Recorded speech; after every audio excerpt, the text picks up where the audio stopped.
With about 1.6 billion adherents, Islam is the second largest religion on earth. Yet its followers represent less than 1% of the world's scientists. Only a handful of people from Muslim-majority countries have won Nobel Prizes in science. However, up until the Mongol siege of Baghdad in 1258, Islamic science was the most advanced in the world. In comparison with the past, the modern disparity is staggering. Thus, to understand the present-day lack of scientific accomplishments, we must explore the past. In this installment of a new series, we will go over the rise and decline of Islamic attitudes towards science. My name is Shirvan and welcome to Caspian Report. If you want to support more original content like this, visit patreon.com/Caspian Report for more information. In pre-Islamic times, merchants from Africa, Asia and Europe traded along ancient routes and exchanged goods for coins, materials and other products. The most valuable commodity was silk. It was so precious that it was often used as an exchange currency. Silk was a luxurious item that universally represented power and wealth. It was so valuable that the world's largest trading route was named after it. The Romans and Persians had explored the Silk Road and constructed the required infrastructure to support and facilitate the incoming trade. However, since both sides had been preoccupied with war and conflict, the full potential of the Silk Road never materialized. In the 8th century, the Abbasid dynasty overthrew the Umayyad nobility and inherited the Roman and Persian empires. Just like that, the Arabs came in possession of an empire that stretched from the Iberian Peninsula to the fringes of China and India. The absence of old political barriers enabled commodities and ideas of former civilizations to spread and interact with each other. As caravans traveled along the Silk Road, they exchanged Egyptian glass, Persian saffron powder, Turkoman stallions, Tamil steel, Chinese lacquerware and porcelains, and much more. At the heart of the Silk Road was the Abbasid Empire, meaning if the Romans wanted to import Gujarati sandalwood or Nubian slaves, they had to travel along the Abbasid checkpoints. To cope with the surge in commerce, the Abbasids founded new centers of trade. Cities along the Silk Road flourished, such as Balkh, Samarkand, Tabriz, and more. It is in this era of history that the lavishly wealthy and diverse city of Merv became known as the Mother of Earth. Meanwhile, its competitor, Rey, nowadays located within Tehran, was referred to as the Gate of Commerce. Yet perhaps the city that stood out most was Baghdad. Al-Mansur, the second Caliph of the Abbasid Empire, had built the city at the site where the Tigris and Euphrates rivers were at their narrowest crossings. It was such a success that the Caliph proclaimed Baghdad as his capital instead of Damascus. On that account, the new capital grew into a metropolitan center with parks, bathhouses, bazaars, mosques, schools, courts, forums, and even hospitals. Public life in the city was surging. By the end of the 10th century, Baghdad would become the largest city on earth. As cities flourished in private enterprises, a hunger for knowledge, fine craftsmanship, and exotic foods surged throughout the Abbasid realm. It was one of the earliest forms of globalization. People wanted to wear new clothes, taste different foods, and display exotic items. One of these exotic commodities was Chinese paper, which proved to be exceedingly useful for the vast Abbasid imperial bureaucracy. So the rulers set up paper mills in cities such as Basra, Alexandria, and Baghdad. And over time, writing materials became more affordable and more available. Subsequently, the availability of paper encouraged record-keeping, banking, poetry, and even scholarship. As literacy increased and books became a common item, it was no longer required to conduct manual labor to ensure a livelihood. Scholars could make a wealthy living by writing new ideas and books. As a result, an intellectual revolution ignited and the market for information surged. Since the Abbasids had started out as a Persian nationalist revolt, The dynasty shared many of the Sassanid traditions, including maintaining a vast imperial library. Thus, the availability of cheap paper contributed to the expansion of the imperial library of al-Rashid. The Caliph employed scholars to translate Greek, Chinese, Sanskrit, and Persian works in the field of physics, chemistry, mathematics, astronomy, philosophy, geography, and other faculties into Arabic. Advances in technology helped to solve everyday problems. For instance, the study of astronomy and trigonometry helped to determine the direction to Mecca, the times for prayer, etc. Technological process also improved engineering techniques and even sparked an agrarian revolution. As scholars worked tirelessly to translate every available scientific text, the Abbasids, without even realizing it, had successfully globalized knowledge. Eventually, this massive undertaking would become known as the translation movement, and it established Arabic as a scientific language of antiquity. As the movement gained momentum, the Abbasid Empire, which was already known as a military, economic, and cultural powerhouse, also became an intellectual haven. To that end, ambitious scholars who sought peace and stability for their research immigrated to the Islamic world. One such family was the Barmakids dynasty from Balkh. The household of Buddhist origins became known for their patronage of physicians and the study of medicine. Another dynasty was the Buktishu, a Christian family of surgeons who helped translate the Zoroastrian and Sassanid studies, either way from Italy and Scandinavia to China and India. If you wanted to pursue science, the Abbasid Empire was the place to be.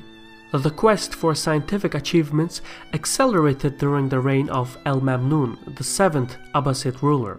He converted Baghdad's imperial library into the House of Wisdom, and thus established a formal institution of learning. He also placed the physician Ibn Ishaq in charge of the translation of foreign scripts. Ibn Ishaq was such an accomplished translator of Greek knowledge that he is often referred to as the Sheikh of translators. In any case, the House of Wisdom was the most ambitious educational undertaking since the foundation of the Library of Alexandria. It was the Silicon Valley of the Abbasids, and it ushered in the Islamic Golden Age. As time passed, more state-funded centers of learning, or madrasas, were established in the realm. Cities such as Nishapur, Bukhara, and Kabul became centers of learning. With the right people in charge, the accumulation of knowledge flourished. Some of the great minds of this era include Al-Khwarizmi, who combined the works of Greek and Indian scholars and made enormous contributions to the algebraic method, and Ibn Hayyan, who made his renowned accomplishments to alchemy and strongly influenced the course of European chemistry. This was also the era of Al-Tabari, who wrote the historical chronicle of the history of prophets and kings, which serves as a crucial source for the history of the Middle East. Other important figures from this era include the Banu Musa brothers, who made mechanical devices and worked on the foundation of geometry. Women too surged in the sciences. Take Al-Fihri, Al-Astrolabi, Lubna of Cordoba, and Al-Mahanli, who all exceeded in mathematics.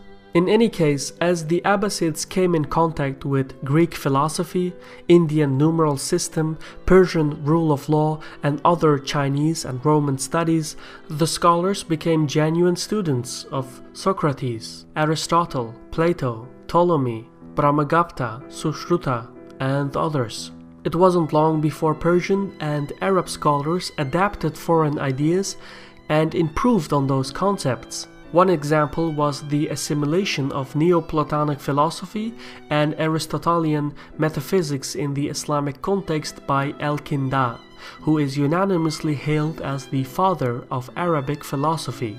The translation movement is mostly lost in the modern educational curriculum, but it's an acknowledgement that the receptiveness of the Muslim rulers and scholars to foreign ideas was the primary catalyst that paved the way for the Islamic Golden Age. As the assimilation of knowledge ignited a trend towards Aristotelianism and Neoplatonism, a new collective of scholars emerged. Its students were known as the Mu'tazilites, and their doctrine was mostly based on ancient Greek philosophy but adjusted within Islamic context. A prime contention of the Mu'tazila belief was that the metaphysical world, which includes objects and properties, space and time, cause and effect, could be used to understand not just the physical world, but also the nature of God and creation. In other words, its members were united in their conviction that it was necessary to give a rationally coherent account of Islamic beliefs.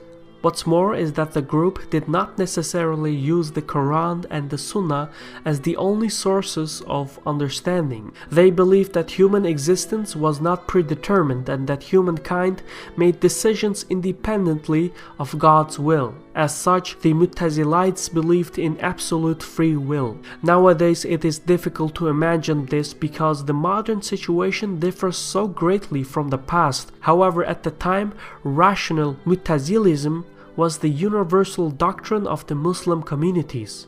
In fact, the Mu'tazila creed was so appreciated that the Abbasid rulers formally enforced it. But it is easy to get away with the glory of the past. The truth is, the Islamic Golden Age was a time of prosperity and growing divisions. Rebellions broke out in Persia and North Africa. It was a time in which minorities such as Christians, Jews, and Shia Muslims were treated with tolerance and at times repressed. It was an era in which the global economy prospered due to the slave trade as well as the Silk Road. At the time, human trafficking was endorsed by every civilization on earth. The Turks were a group of people that were particularly in demand in the slave markets. Originally from Central Asia, the Turkish people were valued for their intelligence and bravery. In sequence with their archery and horsemanship traditions, it made them superb soldiers and diplomats. For their valuable skills, the Turks were enslaved, transported to the Middle East, and placed in the royal courts and armies of the Abbasid Empire. While the scholars were busy assimilating knowledge, Turkish mercenaries, often referred to as Mamluks, had climbed the ranks of the Abbasid army. By the 9th century, some Turkish Mamluks commanded entire armies, while others were entrusted bodyguards for local rulers and dynasties. It would not take long for the Turks to realize that they could just seize power for themselves. In the year 833, Khalif al-Mamnun, the 7th Abbasid ruler, saw an opportunity to acquire religious authority at the expense of the ulama scholars. He formally institutionalized the Mu'tazila doctrine and sought to eradicate other theological schools. As such, the Khalif enforced an inquisition known as the Mihna. Scholars who were employed in state-funded schools and madrasas were forced to profess their allegiance to Mu'tazilism and submit to the curricula of Neoplatonic philosophy and Aristotelian metaphysics. Those who refused were punished by lashing, imprisonment, or beheading. Al-Mamnun passed away in the same year as he decreed the Inquisition, but his policy was continued through his immediate successors. Most intellectuals submitted to the official Mu'tazila creed. However, a scholar named Ibn Hanbal from Baghdad refused to recognize the rationalist doctrine. He argued that the Quran was eternal and that it was not open for interpretation or innovation. Hence, the scholar and his followers rejected free will, metaphysics, rationalism, and subscribed to the literal interpretation of the Quran. Ibn Hanbal's theological view could not be more different than the Mu'tazilite scholars, who argued that the anthropomorphic verses in the Quran, which mention the hands, eyes, and face of God, indicate that the holy book should not be interpreted literally. Building on that, the Mu'tazilites stressed that the Quran was open to rational interpretation and innovation. In any case, for his defiance, Ibn Hanbal was imprisoned, tortured, and even banished from Baghdad. For over a decade, the Abbasid rulers tried to break the scholar, but in their pursuit, the Caliphs had inadvertently made Ibn Hanbal a folk hero. Over time, the Inquisition became unpopular with the people, and in some cases, riots erupted in the streets of Baghdad in support of Ibn Hanbal. Under these circumstances, in 847, al-Mutawakkil ascended to the throne as the 10th Abbasid ruler. At the age of 26, he reigned over the largest empire in the world. Yet his authority was in question and he needed to swiftly restore his legitimacy. Thereupon, al-Mutawakkil enforced a populist decision. The Caliph ended the Inquisition and effectively endorsed the literal creed of Ibn Hanbal. In the end, the defiant scholar had outlived 3 caliphs. As he was hailed a champion of Islam, Ibn Hanbal founded his own institution of theology that bore his name. This had a profound impact on the course of Islamic civilization. For one, religious authority became an exclusive purview of the ulama scholars, and the caliph's role was reduced to political authority. Second, Ibn Hanbal's defiance reduced the credibility of the Mu'tazila. As such, in the following decades, a backlash against Mu'tazilism spread across the Abbasid realm.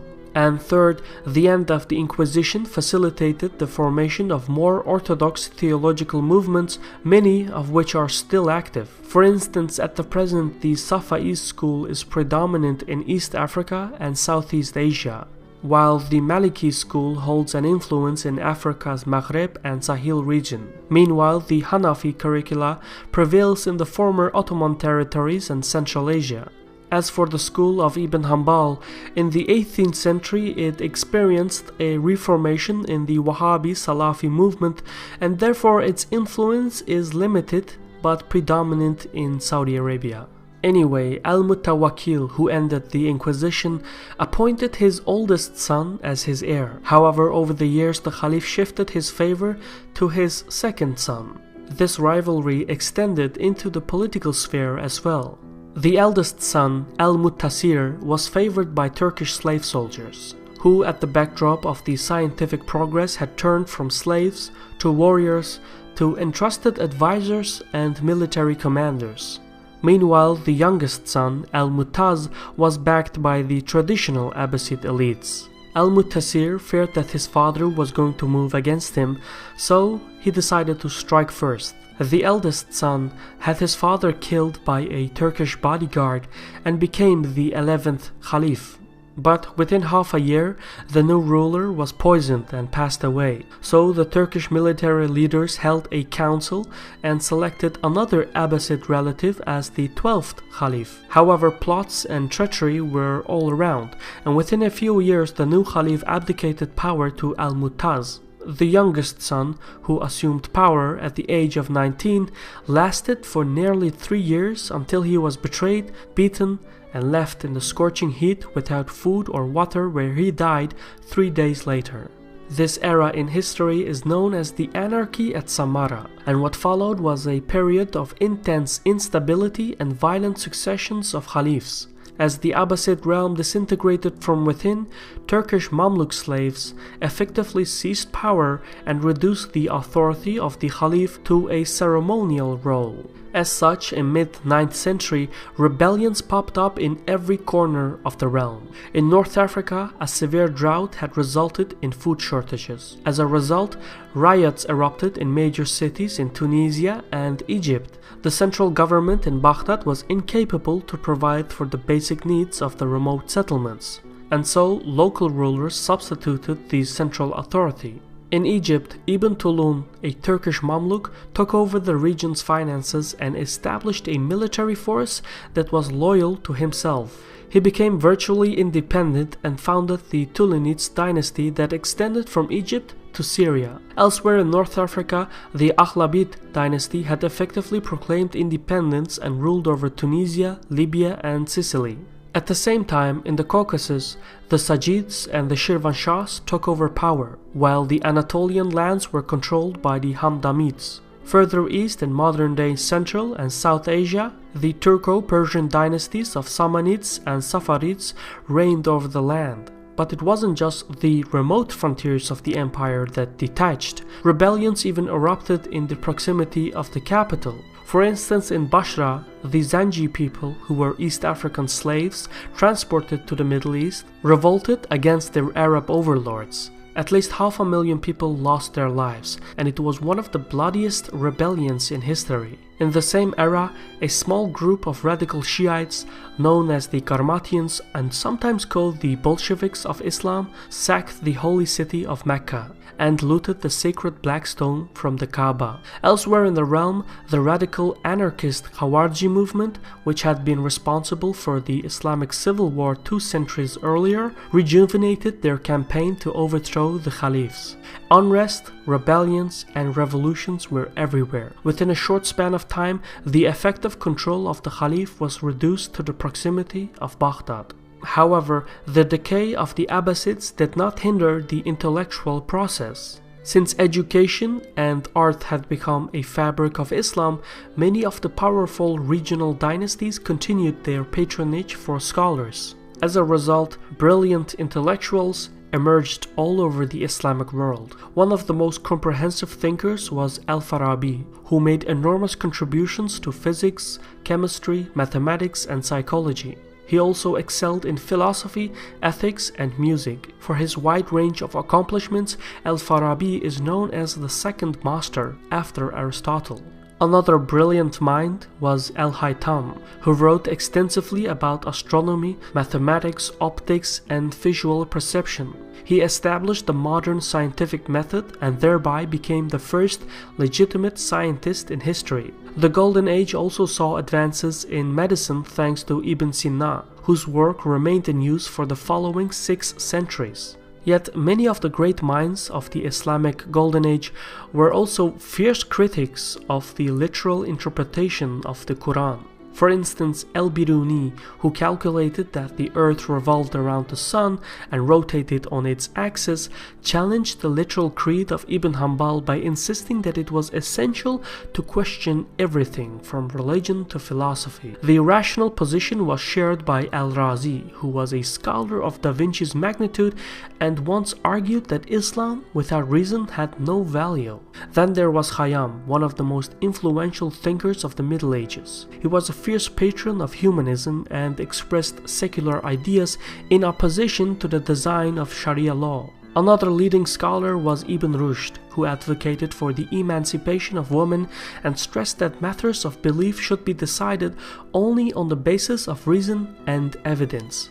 It was clear that the Mu'tazilites were fighting back against orthodox theology. However, the political circumstances were not in their favor. Despite their best efforts within a century, the great minds of the Islamic Golden Age would end up as dissidents. In the 10th century, a Mu'tazilite scholar by the name of Al-Ash'ari had a major disagreement with his teacher. He left the group and capitalized on the popular discontent against the Mu'tazila, which had been steadily gaining ground since Ibn Hanbal's Inquisition. In the following years, Al-Ash'ari became one of the most distinguished opponents of the Mu'tazila.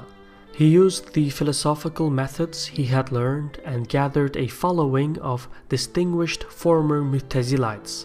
The group, which became known as the Ash'ari, combined the jurisprudential arguments of Ibn Hanbal and the theological traits of the Mu'tazila. As such, the Ash'ari believed in rationalism and the open interpretation of the Quran.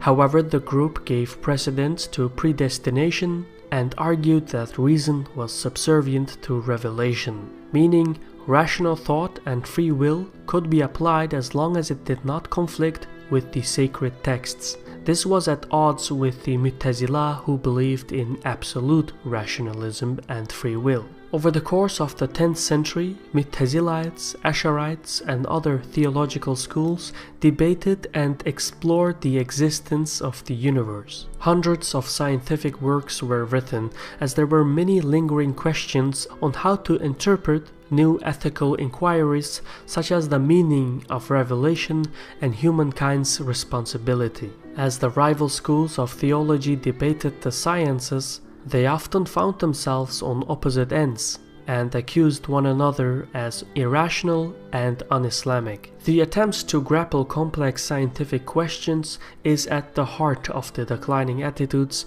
towards science in Muslim societies. One of the most remarkable discoveries of the Mu'tazila concerned the smallest matter, the atom. In earlier centuries, Greek, Persian, and Indian scholars had explored the world of atoms as well, but it was the Mu'tazilites who had successfully combined all three sources and formulated their findings. Yet, what was one of their greatest achievements would turn out to be their greatest point of division. As theological schools explored the atomic world, it ignited a philosophical firestorm. The Mu'tazilites argued that atomic substances possessed properties and had the capacity to affect other properties. This reasoning supported the free will doctrine and emphasized that humankind created its own actions independently of God's will. The Ash'arites, on the other hand, supported the concept of atoms as well, but since they insisted that reason was subservient to revelation, the group took a different view. At the core of the Ash'ari doctrine was the theory of occasionalism, which denies natural causality. The Ash'ari stressed that as soon as an atomic accident was created, it immediately ceased to exist. There was no continuity between one moment in time and another. For instance, the shattering of a window and the skin color of a person was determined by God's continuous recreation of atoms at each instance in time. The Ash'arites argued that God determined the outcome of every single atom and that human existence was a series of events each willed by God. Essentially, the group suggested that cause and effect as well as free will were illusions because the existence of humankind was predestined. Such philosophic reasoning may seem strange now, but at the time the Muslim scholars were the first explorers of the atomic world. The concept of occasionalism became the fundamental building block that led the Ash'arites to deny the comprehensibility of the natural world. It also provided the group with a basis for what was their belief in predestination. It is not difficult to imagine how such a mindset in the span of centuries could influence the attitudes towards science. At the backdrop of the theological debates, the realm of the Abbasids underwent a period of disintegration. Powerful dynasties rose up in arms throughout the empire. Meanwhile, the ruling dynasty turned against itself as the Abbasid relatives openly challenged the seat of power. As rough as this sounds, it was about to get far worse for the Abbasids. In the mid-10th century, Egypt underwent an unusual heat and drought. The crops had failed and famine spread through the cities, which incited riots. An estimated 600,000 people starved to death. In Tunisia, a Shia Muslim dynasty known as the Fatimids took matters into their own hands and invaded Egypt, where they proclaimed a new caliphate. As such, in the 10th century, the Islamic world was decentralized along feudal lines, which included dozens of separatist regions, autonomous provinces, influential dynasties, and powerful Turkish Mamluk mercenaries. However, the rise of the Fatimid Caliphate established a third political stronghold in the Islamic world, the first two being Cordoba and Baghdad. The Fatimid dynasty sought to secure its future and sealed an alliance with Byzantium. To that end, trade between the two flourished. Fustat, Alexandria, and Constantinople became economic powerhouses. The tides of fortune were now reversed. As the Abbasid Empire crumbled from within, the Byzantines attacked and gradually recovered their territories. Crete and Cyprus were taken first, followed by the city of Antioch and Edessa. The revival of Constantinople dramatically altered the financial conditions. The wealth, trade, and taxes that once flooded the treasury of Baghdad now flew to the Byzantine capital. Along with the revival of Byzantium, Western Europe was recovering from the Dark Ages as well. As wealth and stability slowly returned to the European continent, people had taken a renewed interest in the life of Christ. As such, journeys to Jerusalem were being organized, and within a century, these Christian pilgrimages would lead to the Crusades. All in all, the circumstances were promising for Western Europe, the Byzantines and the Fatimids. For the Abbasids, however, the situation was desperate. The realm of the Caliph had been reduced to the proximity of Baghdad. In fact, in 945, the Abbasids had even lost their capital to the Buyids, which was a Shia Muslim dynasty of Persian origin. Under this state of affairs, at the turn of the 10th and 11th centuries, Al-Ghadir, the 25th Caliph of the Abbasid Empire, condemned critical thought and ordered his subjects to distance themselves from the philosophers and freethinkers of the Mu'tazila. As such, Al-Ghadir outlawed the Mu'tazila creed and endorsed the theology of Al-Ash'ari, as well as the jurisprudence of Ibn Hanbal. It's not certain what prompted Al-Ghadir to condemn critical thought, since Islamic teaching, such as ijtihad, actually requires Muslims to self-reflect and raise questions. However, present-day historians argue that it was based on the political situation. The Caliph may have believed that the Ash'ari predestination would stabilize the realm and make the common folk more content with the injustices, famines, and corrupt authorities, since these were supposedly part of God's plan, whereas the Mu'tazila free will incited critical thought, which inspired rebellions and political unrest. To enforce his policy, Al-Ghadir passed a law of apostasy. Prior to this, there were legal institutions that circumvented harsh punishment. As such, the Abbasid Empire had been relatively secular. However, the new decree made it easier to condemn and punish dissidents, skeptics, and minorities.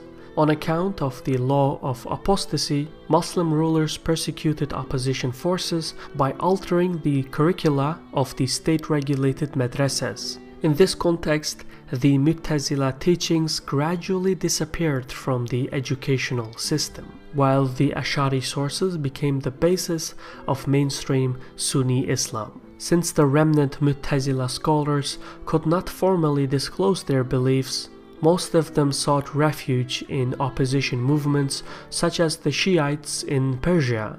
There, the theology of the Mu'tazila would influence the Jafari, which was and still is the jurisprudential school of Shia Islam. In any case, Caliph Al-Ghadir's reign lasted for 40 years, and despite his efforts, the Abbasid realm continued to decline. In the lands of Khorasan, in parts of modern-day Iran, Afghanistan, and Pakistan, a new contender was about to advance on the Islamic world. The Seljuk Turks were a highly militarized society and hailed from the rugged lands of Central Asia. Their warriors were accustomed to fight numerically superior opponents, and their skills of archery and horsemanship were unmatched. Turkish nations such as the Seljuks and Bulgars were introduced to Islam by Muslim missionaries who had blended pagan rituals with Islamic traditions, which brought a sense of mysticism to Islam. But this also made the mindset of the Seljuk Turks distinctly different from the Persian, Arab, and even Turkish Mamluk populations. By the year 1040, the Seljuk ruler Tughril assembled an army, overthrew the old dynasties, and conquered the Persian domain. Sensing an opportunity, the Abbasids invited Tughril to recapture Baghdad from the Buyids. As such, a decade later, in 1055, the Seljuks entered Baghdad. Since the Seljuks were new to Islam, their rulers didn't really care about the Ash'ari and Mu'tazila debates over theology and jurisprudence. So when Tughril took upon himself the title of Sultan and subjugated the Caliph, he allowed the Abbasids to decide over matters of faith. In addition to this, by conquering Baghdad, the Turks had become the new champions of Islam and so had to answer the call to war, the challenger being the Byzantine Empire.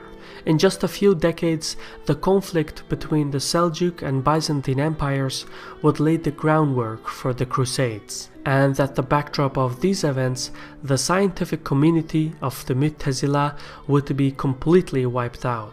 In the mid-11th century, Sultan Alp Arslan ascended to the throne of the Seljuk Empire. Under his leadership, the Seljuk holdings significantly expanded throughout the area.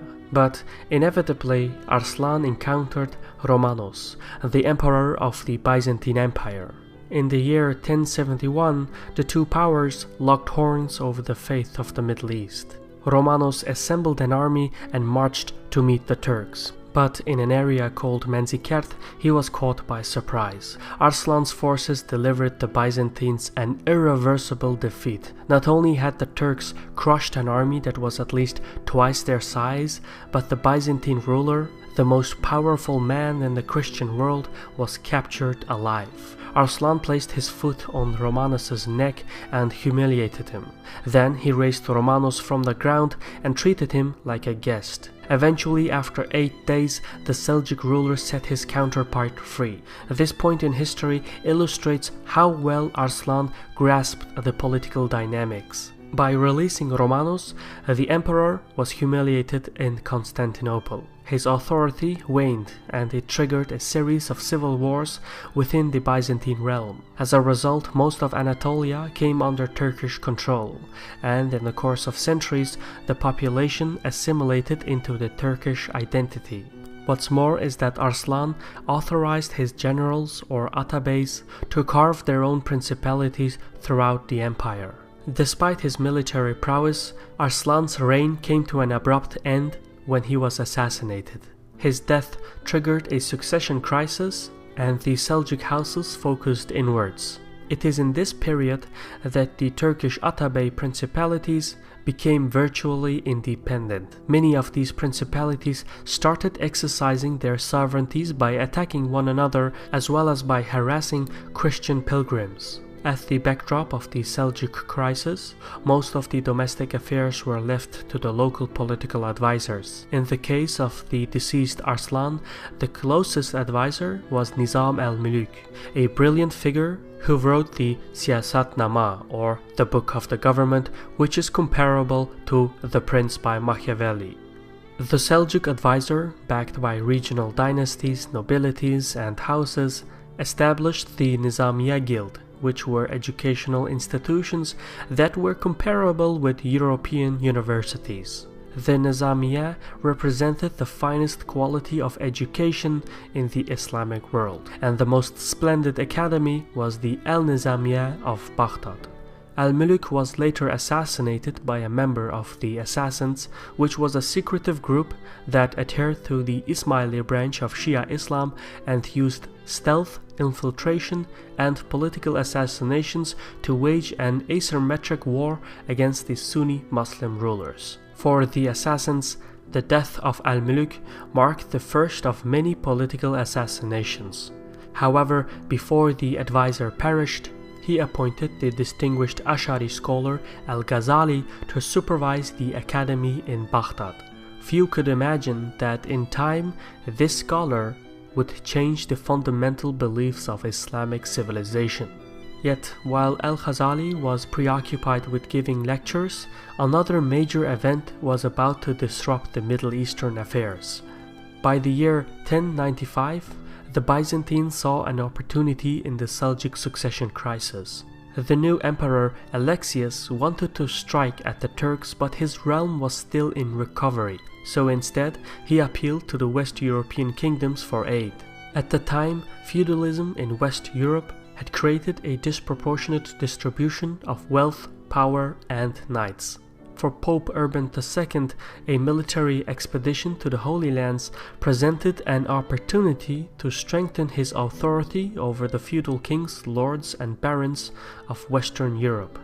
Just as the jihad was a way to unify the Muslim world, so too was the crusade a way to bring the Christians together and exert internal force on the outside world. As such, in 1095, Pope Urban II, during a sermon in Clermont, convinced the courts of France, England, and the Holy Roman Empire to take up arms and embark on an expedition to Jerusalem. The Pope promised salvation for the participants, and the sermon sparked a wave of religious fervor. Inspired knights and lords took upon the cross as their coat of arms and later would be known as the Crusaders. However, before the nobles could gather their numbers, peasants and commoners in Europe assembled their own expedition and marched towards the Holy Land. Yet the careless undertaking of the peasants' army left them ill-prepared for the journey east.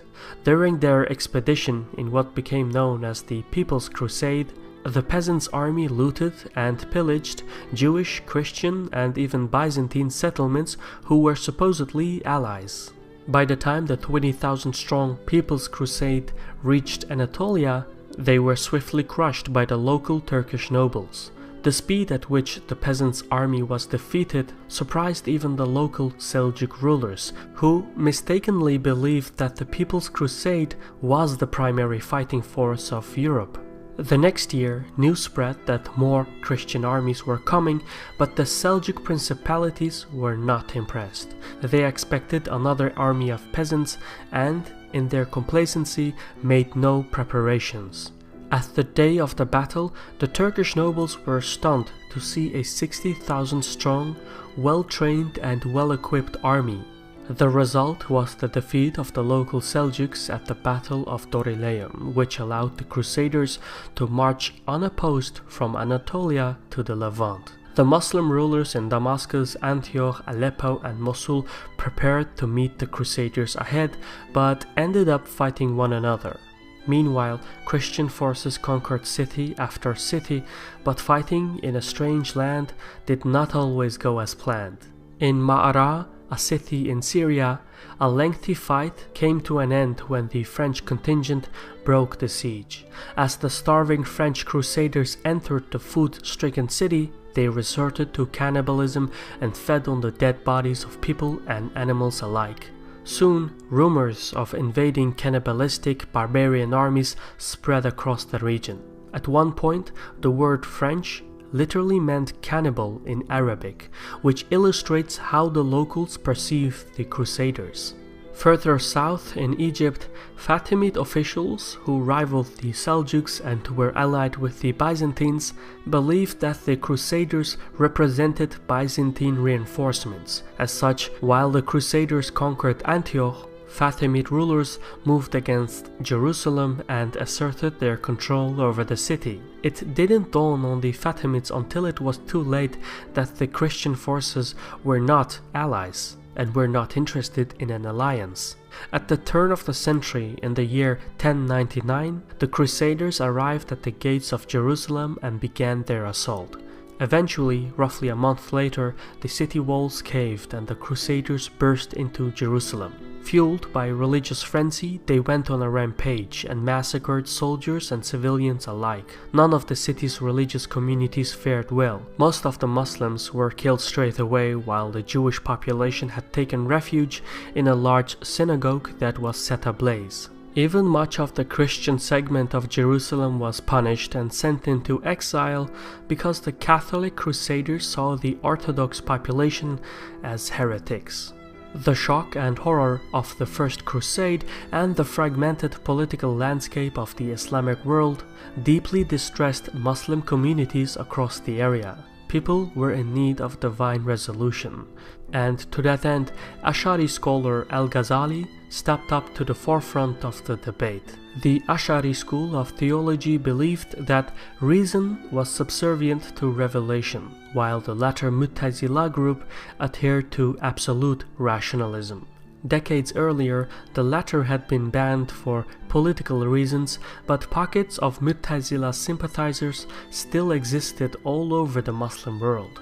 Al-Ghazali believed that violence could not subdue the rival school. It required a battle of intellect. As such, in one of his most acclaimed works, The Incoherence of Philosophers, Al-Ghazali attacked scholars of rational thought and argued that rational philosophy was incompatible with Islamic teachings.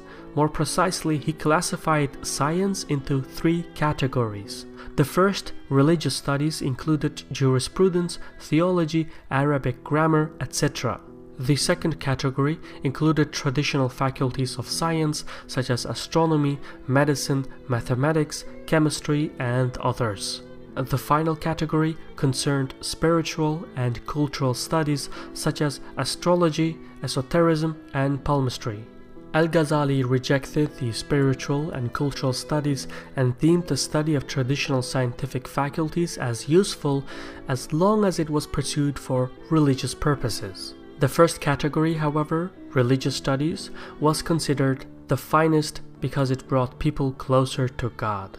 Although some historians say that Al-Ghazali defended reason, the truth is he did so only to the extent that it could be used as an instrument to undermine his opponents.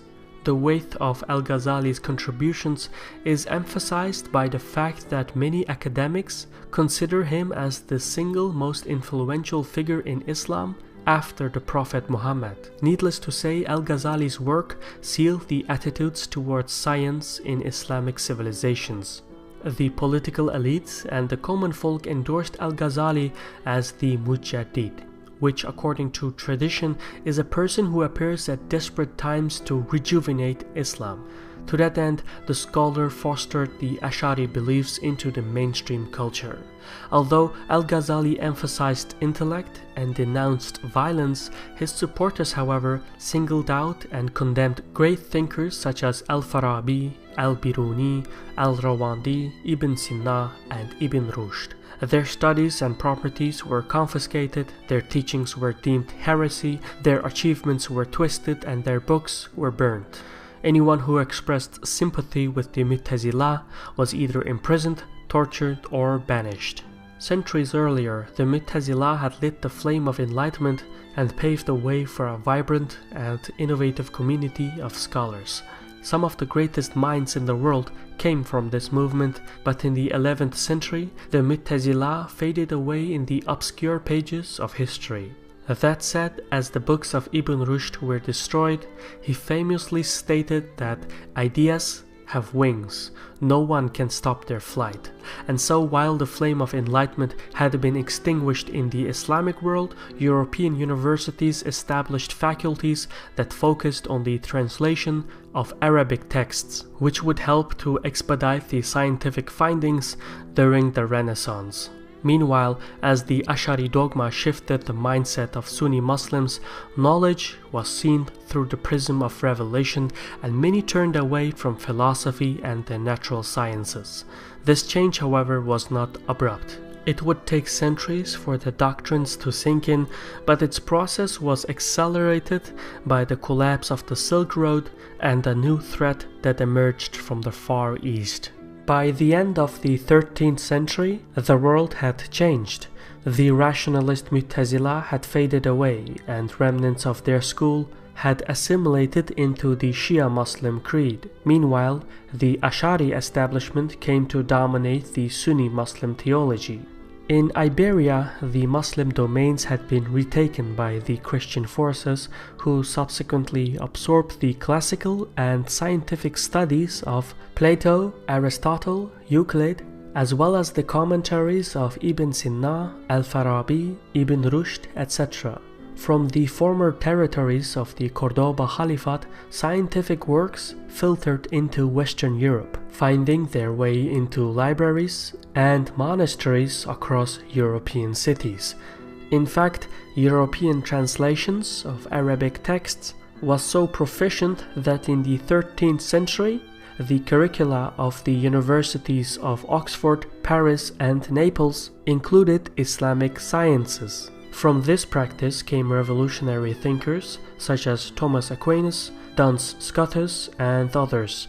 Meanwhile, in the Middle East, the mighty Seljuk Empire had been reduced to an empty shell. From the ashes of the Seljuks rose the Khwarezmian Empire, which had conquered parts of Khorasan and Persia.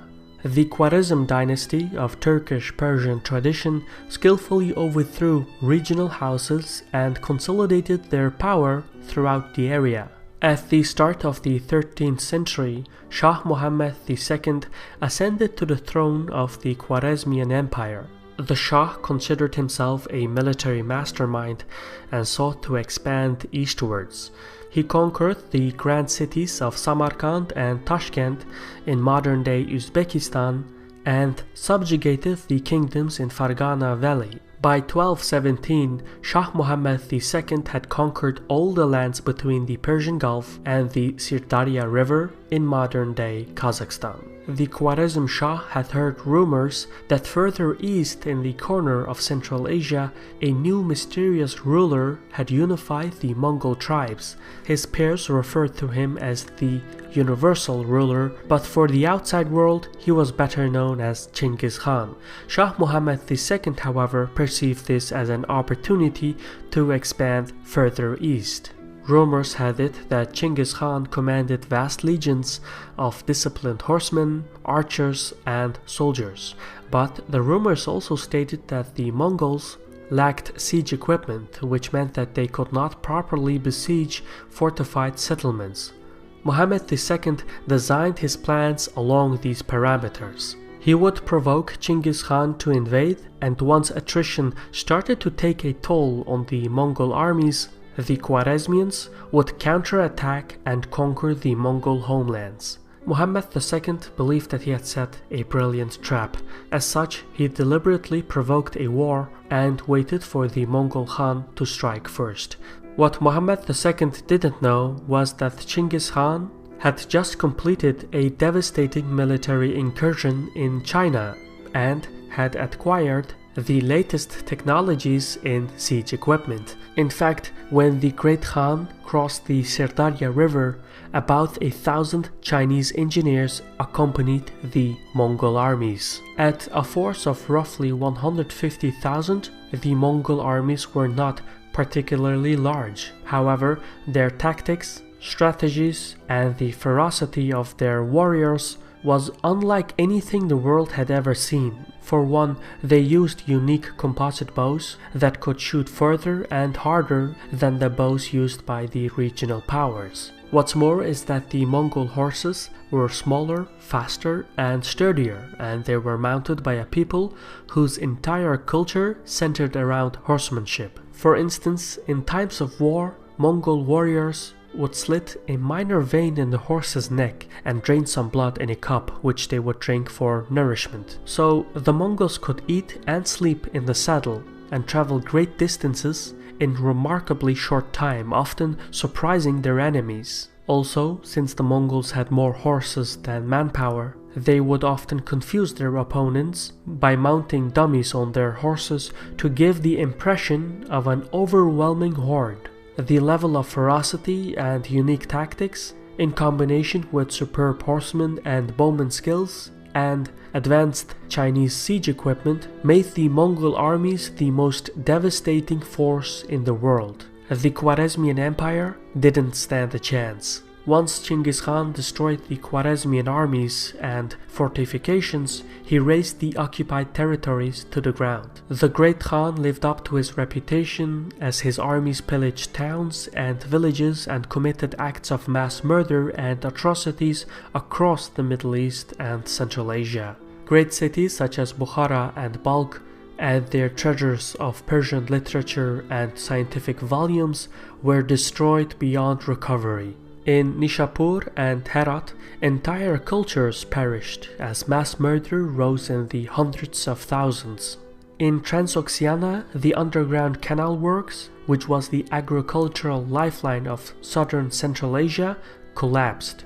A fertile land turned to sand, which it still is.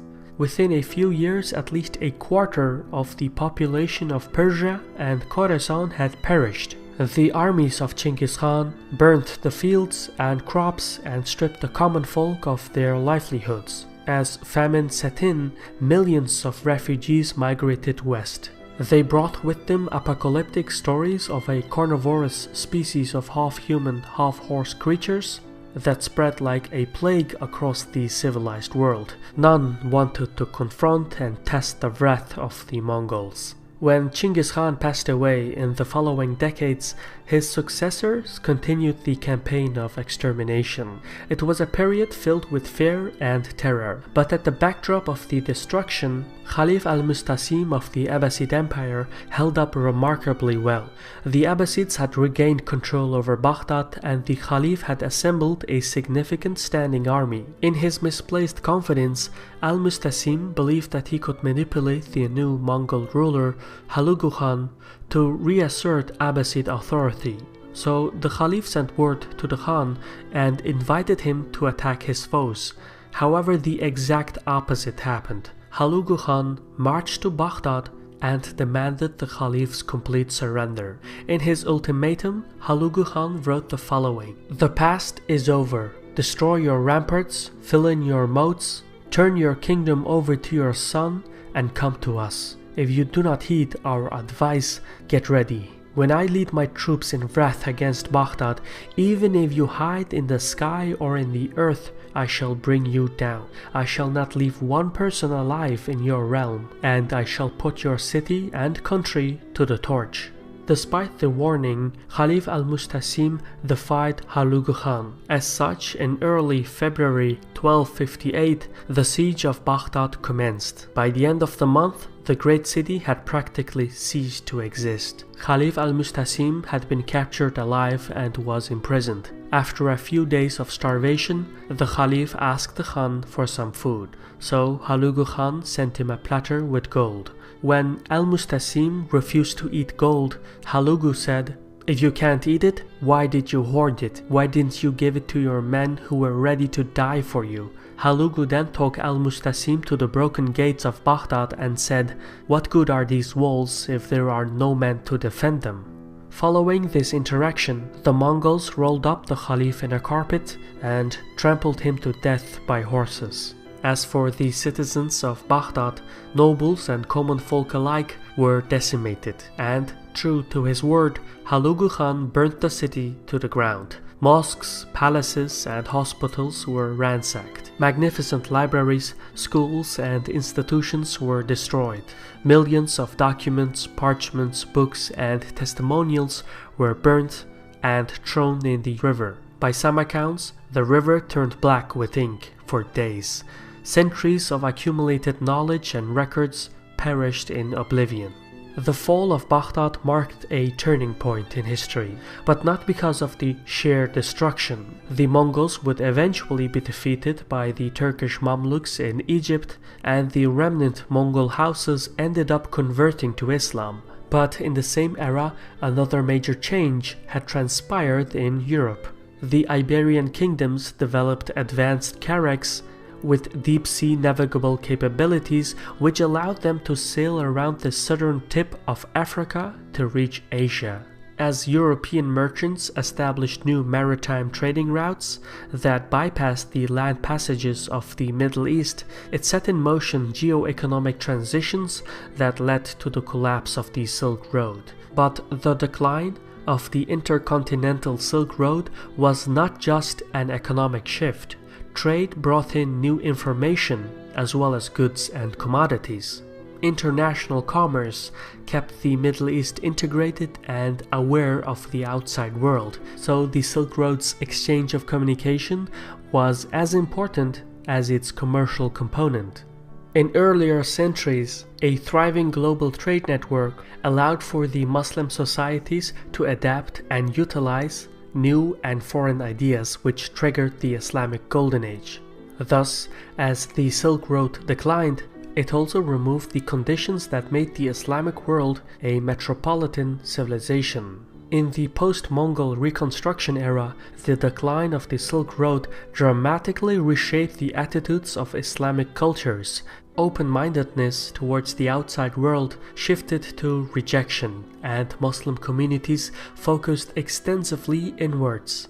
As the Islamic world reinvented itself, Ash'ari theology became inseparable from the mindset of the mainstream population. At the same time, state madrasas, which in the past helped to spread the ideals of rational thought, focused exclusively on religious studies, such as grammar, the Hadith, and Sharia law, as was recommended by the scholar Al-Ghazali. The Ash'ari concept of occasionalism, which denies the comprehensibility of the physical world, was integrated into the educational system. Meanwhile, legitimate scientific studies were excluded from the curricula. The dormancy of the educational system was a gradual process.